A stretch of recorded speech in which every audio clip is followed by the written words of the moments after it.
And the journalist Michael Hastings has died at the age of 33. Hastings was killed in a car crash in Los Angeles early Tuesday morning.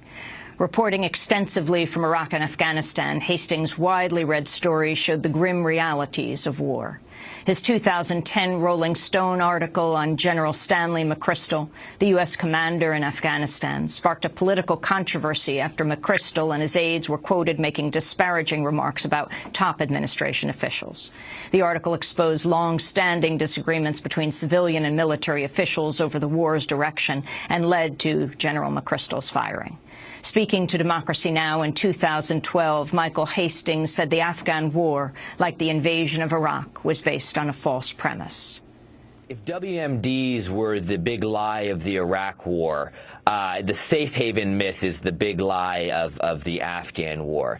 And what I mean by that, and this was true in Iraq as well, but 99% of the people, maybe even higher, honestly, the people were fighting, whether it was Sunni insurgents in Iraq or Shiite militias in Iraq or in Afghanistan, the Taliban never actually posed a threat to the United States homeland. So the question one has to ask oneself is that if everything we're doing and everyone we're fighting is not actually a threat to the United States, certainly not a direct threat by any means, then why are we expending so many resources, $120 billion a year, with all the lives lost to do it? And again, this is the big lie of counterinsurgency, which I know we've discussed on your show.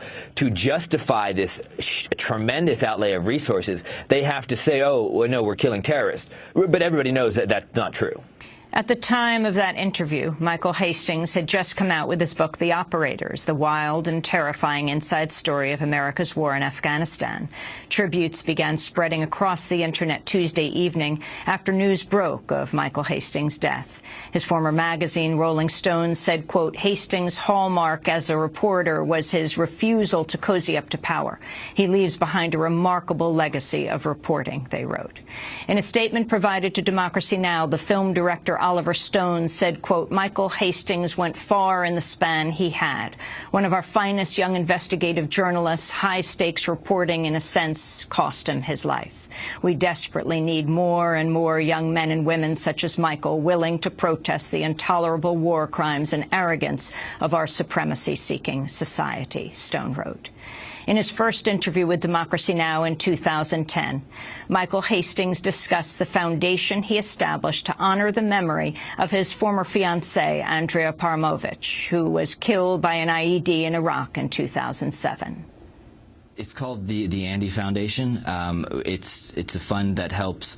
There's domestic sort of scholarships we give out, but we've also, along with the National Democratic Institute, have an annual fellowship where we bring a young woman from a developing nation over to Washington, D.C.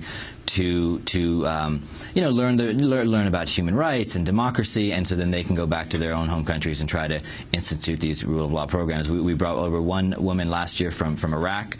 It was really incredible. She was even able to spend Christmas with the Paramovich family. And this year we have another candidate who came over from, I believe, Burma. So the war has been pretty tough on a lot of people, and but you got to just figure out a way to sort of take what happens and go forward and try to do the best you can.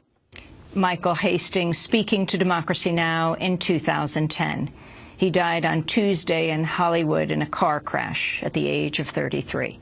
You can go to our website at democracynow.org to watch our archive of interviews with Michael Hastings. And those are some of the headlines. This is Democracy Now!, democracynow.org, the War and Peace Report. I'm Amy Goodman. And I'm Nermeen Sheikh. Welcome to our listeners and viewers around the country and around the world.